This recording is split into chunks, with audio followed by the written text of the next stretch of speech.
Malam ini sepi, sesepi hatiku yang lama kosong tak terisi. Bulan pun tak nampak, seakan enggan keluar untuk sekedar menemani hatiku yang lagi kalut.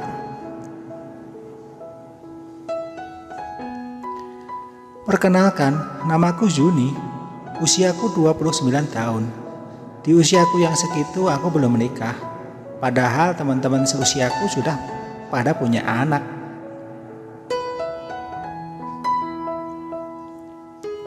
Sebenarnya dalam hatiku sering menangis karena sampai sekarang aku belum bertemu pria pujaan hatiku.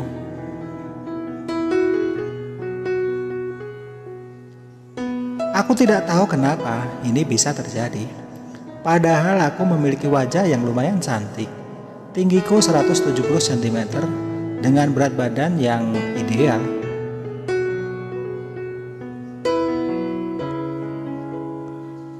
Aku sering melakukan perawatan wajah dan tubuhku di salon, sehingga aku memiliki tubuh langsing dan wajah yang glowing.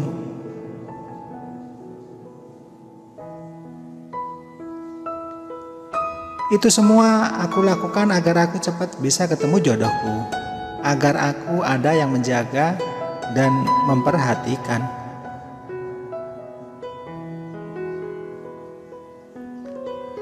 Apa mungkin mereka pada takut untuk mendekatiku karena aku yang sarjana dan anak orang kaya? Apa mereka pada minder dulu sebelum kenal sama aku?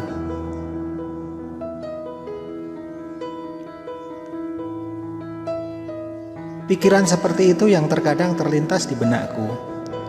Padahal aku ini orangnya biasa saja dan tidak gimana-gimana.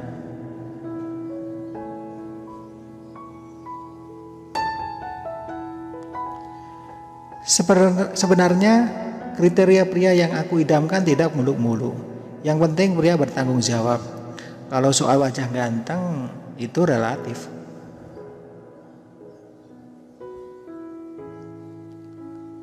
Aku sendiri memiliki hobi yang agak aneh.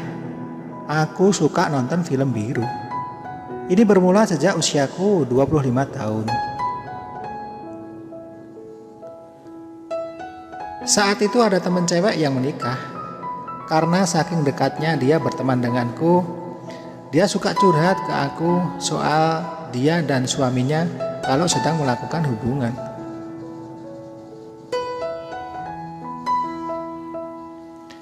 Dari situlah aku jadi penasaran dan akhirnya aku mengenal dan suka nonton film biru.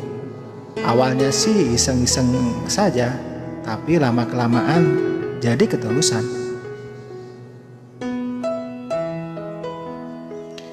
Biasanya ini aku lakukan di kamar setiap malam hari, di saat orang rumah sudah pada tidur. Kebetulan di kamarku sudah ada TV dan VCD playernya.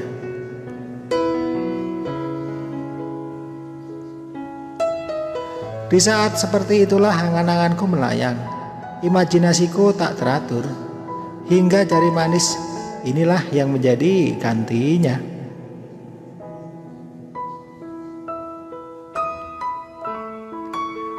Mau bagaimana lagi? Mau dengan suami juga belum punya.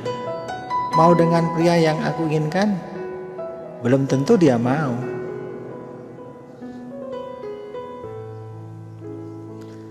Rutinitas ini aku lakukan hampir setiap malam kalau pas di kantor tidak ada lembur.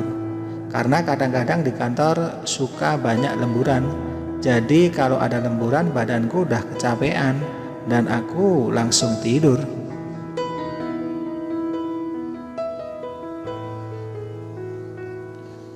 Oh ya, aku bekerja di sebuah bank swasta besar yang ada di kotaku. Sejak lulus kuliah aku langsung kerja di bank itu.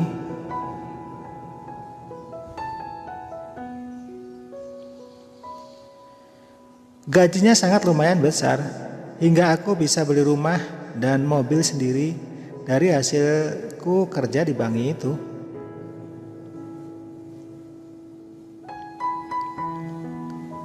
Aku sangat nyaman kerja di bank itu.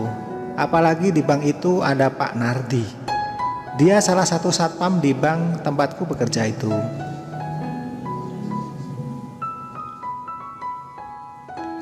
Entah kenapa aku bisa naksir ke Pak Nardi. Padahal tempatku di sini banyak temen cowok yang cakep-cakep. Kok aku malah naksir ke Pak Nardi ya?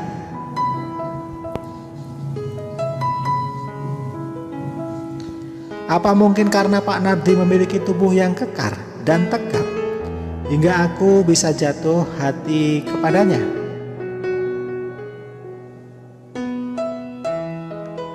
Pak Nardi inilah yang menjadi imajinasiku setiap aku lagi di kamar saat aku lagi nonton film biru itu.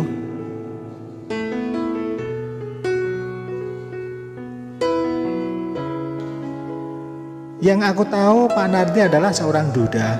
Istrinya minta pisah karena kerjaan Pak Nardi cuma sebagai satpam. Tapi mereka belum punya anak.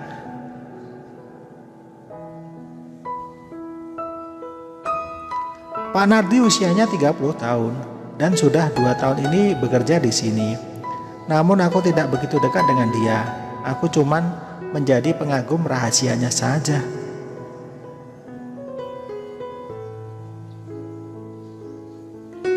Suatu hari kerjaanku benar-benar banyak dan menumpuk. Sampai-sampai aku harus lembur untuk menyelesaikannya. Karena besok hari pekerjaan itu sudah harus selesai.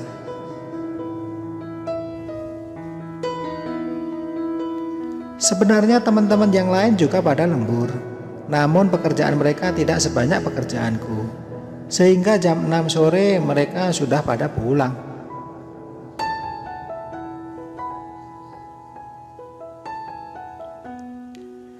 Tinggal aku sendiri di dalam kantor. Namun di luar ada Pak Nardi yang kebetulan dia giliran jaga malam.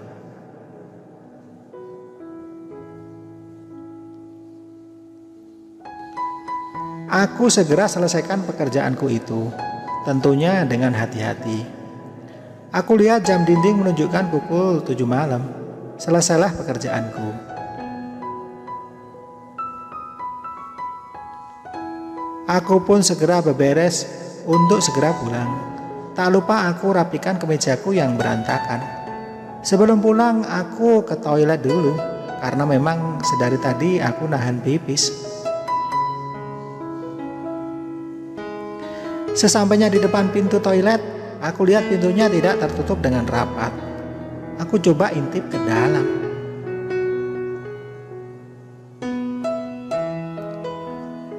Betapa kagetnya aku. Ternyata yang di dalam adalah Pak Nardi. Dan yang membuatku lebih kaget, pisangnya itu loh besar sekali. Lebih besar daripada imajinasiku selama ini. Tapi anehnya aku malah melihatnya terus, hingga pikiranku langsung terbawa kemana-mana. Terutama membayangkan yang aneh-aneh.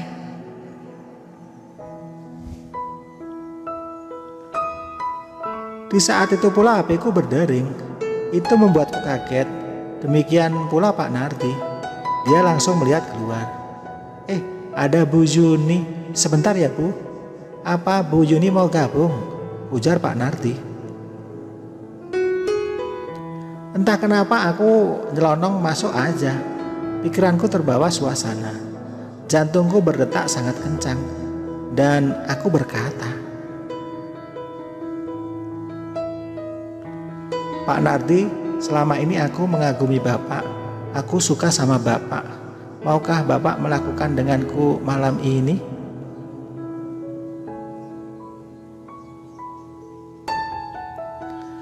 Dan akhirnya kita melakukannya di toilet malam itu.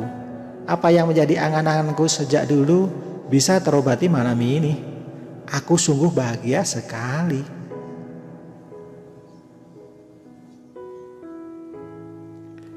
Sejak kejadian itu aku dan Pak Nardi jadi dekat.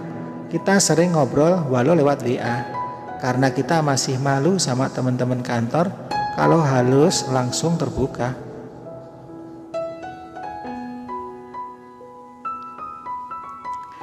Dan tak terasa setahun sudah aku menjalani hubungan dengan Pak Nardi.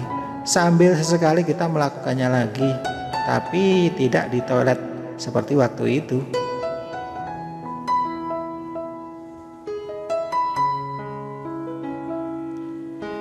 Akhirnya kita memutuskan untuk menikah. Banyak teman-teman kantor yang kaget akan hal ini.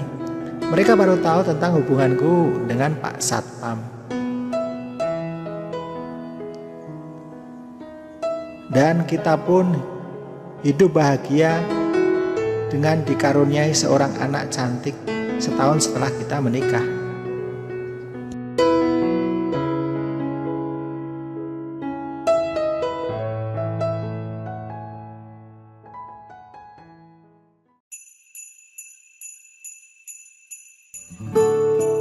Namaku Manda, umurku 40 tahun. Aku tinggal di salah satu kota kecil di Jawa Tengah. Biarpun kota kecil, namun ramai dan padat penduduk. Suamiku namanya Mas Gunawan, umurnya 43 tahun. Dia bekerja sebagai manajer di perusahaan percetakan di kotaku.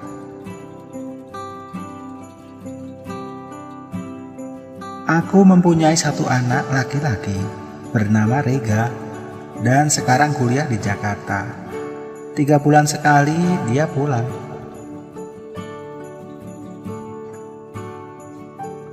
Sedangkan aku ibu rumah tangga, tidak bekerja, hanya di rumah dan mengerjakan seluruh pekerjaan rumah. Oh ya, biarpun usiaku sudah 40 tahun, tapi wajahku masih cantik karena aku rajin perawatan di salon. Tubuhku padat, montok karena aku rajin olahraga. Terkadang kalau pas lagi arisan ibu-ibu RT, mereka pada kepo nanyain soal kecantikanku. Mereka juga pengen memiliki wajah cantik sepertiku.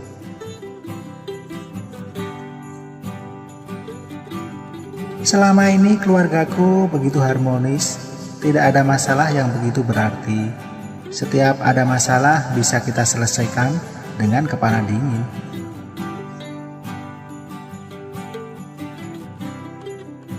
Jadi saat ini aku hanya tinggal berdua dengan suamiku Mas Gunawan, sedangkan Rega anakku ngekos di Jakarta.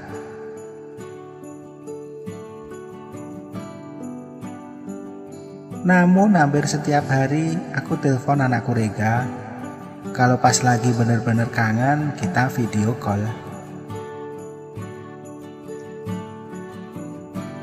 Untuk urusan ranjang, Mas Gunawan tidak sehebat yang dulu waktu awal-awal nikah. Sekarang baru sebentar sudah selesai. Aku yang tak bisa puas. Biasanya setelah melakukan itu, aku terusin sendiri, dibantu alat yang sudah aku beli. Di situ aku baru merasakan kenikmatan.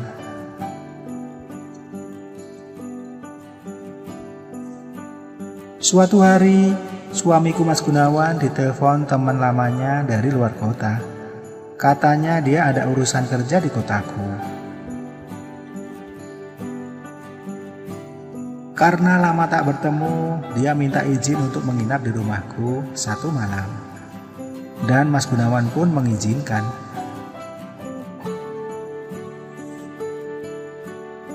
Entah ketemu di mana, sore harinya Mas Gunawan pulang sudah bersama temannya itu.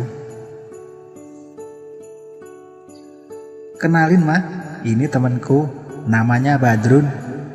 Malam ini dia mau nginap di sini, kata suamiku mengenalkan temannya. Aku pun berjabat tangan dengan dia. Kenalkan Mas, namaku Manda, kataku. Dia pun menjawab singkat, aku Badrun Mbak. Mas Badrun orangnya tinggi besar, badannya berotot, dan usianya sepantaran dengan Mas Gunawan suamiku. Mereka menuju ruang tamu. Aku ke dapur membuatkan minuman buat mereka. Setelah itu kita ngobrol-ngobrol bertiga. Ternyata Mas Badrun orangnya baik, suka bercanda, dan lucu. Kami sampai tertawa lepas. Dan tak terasa waktu sudah agak petang. Mas Gunawan pun menunjukkan kamar tamu yang akan ditempati Mas Badrun. Kebetulan kamar itu kami khususkan untuk tamu. Waktu pun beranjak malam. Malam ini Mas Gunawan pas jadwal ronda di komplek kami. Kebetulan di tempat kami ronda masih berjalan dan diberi jadwal setiap orangnya. Jam 9 malam Mas Gunawan pamit ke aku dan ke Mas Badrun untuk ronda. Jam 2 atau jam 3 biasanya baru pulang. Aku pun langsung masuk kamar dan tidur. Biasanya kalau lagi tidur aku cuma pakai pakaian yang tipis biar longgar. Tak lama aku pun terlelap. Tahu-tahu aku terjaga dan kaget. Di sampingku sudah ada Mas Badrun. Tangannya sudah meraba kemana-mana. "Mas, mau apa kamu, Mas?" kataku. "Aku tadi tak sengaja lihat kamu tidur hanya berpakaian seperti ini. Aku tergoda, Mbak," jawab Mas Badrun. Dia pun langsung menyerangku lagi. Aku coba menghindar, namun dia lebih bertenaga. Lama-lama aku malah terbawa perlakuan Mas Badrun. Dan Mas Badrun melakukan itu padaku. Aku jadi tak ingat suami dan anakku lagi. Aku merasakan kenikmatan yang luar biasa. Dia perkasa sekali. Sudah lama aku tak merasakan sentuhan seperti ini. Setelah selesai, dia kembali ke kamarnya. Aku tidak bisa tidur lagi, masih terbayang-bayang keperkasaan Mas Badrun, hingga suamiku pulang dari ronda. Itulah sedikit kisahku. Sekali dalam hidupku bercumbu dengan laki-laki lain selain suamiku.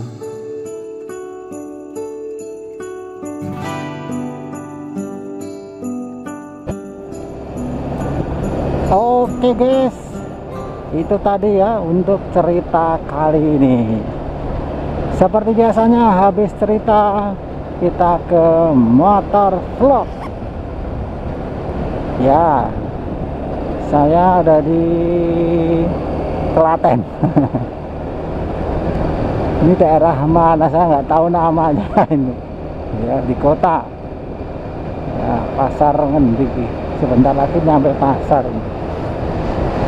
Gimana kabarnya ini Mas Bro, Mbak Bro, dan semuanya? Mudah-mudahan selalu sehat ya, tidak kurang sesuatu apapun. Dan terima kasih buat kamu yang sudah menyimak video dari kita. Oke.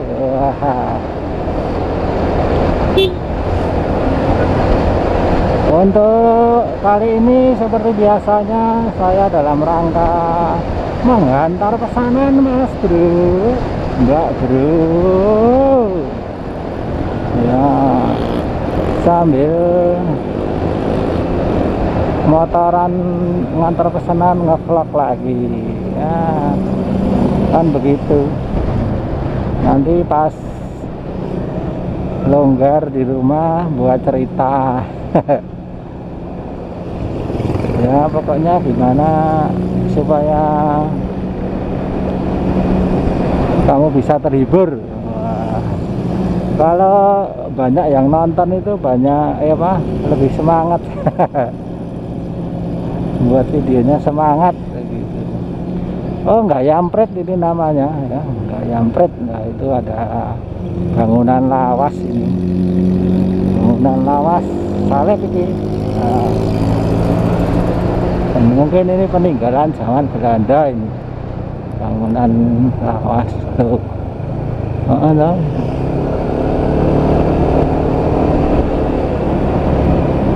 Banyak ya kalau peninggalan bangunan zaman dahulu itu sini ya banyak. Tapi ya banyak juga yang sudah termakan usia, karena ya memang termakan usia kan gitu. Bangunan kan ya juga ada usianya.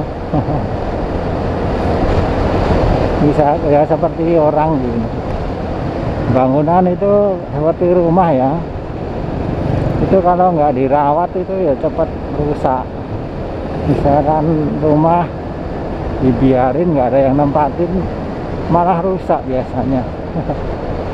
Tapi kalau ada yang nempatin itu apa namanya, dijaga, disapu, dibersihin gitu. Kalau ada yang nempatin kan gitu, dirawat istilahnya. Seperti halnya tubuh kita ini juga perlu perawatan. Kalau sakit ya diobatin, jangan didiemin. Itu ya guys ya, dijaga, olahraga terus, jangan lupa ya olahraga, makan makanan yang sehat dan bergizi tinggi.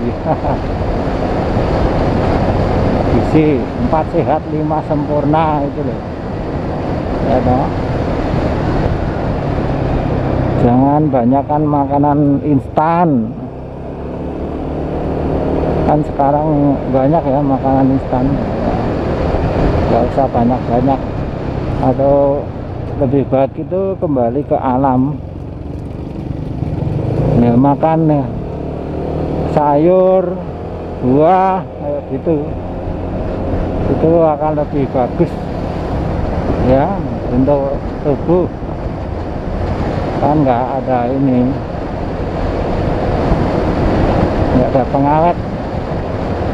Tapi ya sekarang buah sayur juga ini ya, kalau ada lahan itu lebih bagus lagi, sayurnya nanam sendiri.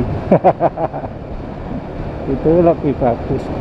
Kalau nanam sendiri kan tahu pakai obat apa enggak nanamnya atau gimana, kan sendiri kan tahu. Kan gitu guys.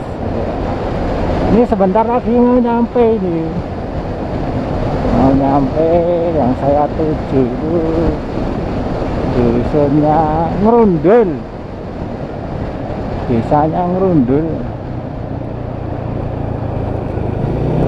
Nah itu depan itu ya, itu sudah masuk kampung yang saya tuju. Sudah beberapa kali saya mengantar ke sini, tapi kalau ngevlognya belum pernah ya. Di sini belum pernah. Loh, ini RW 8 Ngerundul itu di Tugu itu, saya masuk sini. Ya sudah, ini saya pamit ya, terima kasih semuanya. Terima kasih semuanya yang sudah gabung, dan yang sudah subscribe terima kasih, yang belum ditunggu ya. Jangan lupa subscribe, like, komen, dan share. Terima kasih.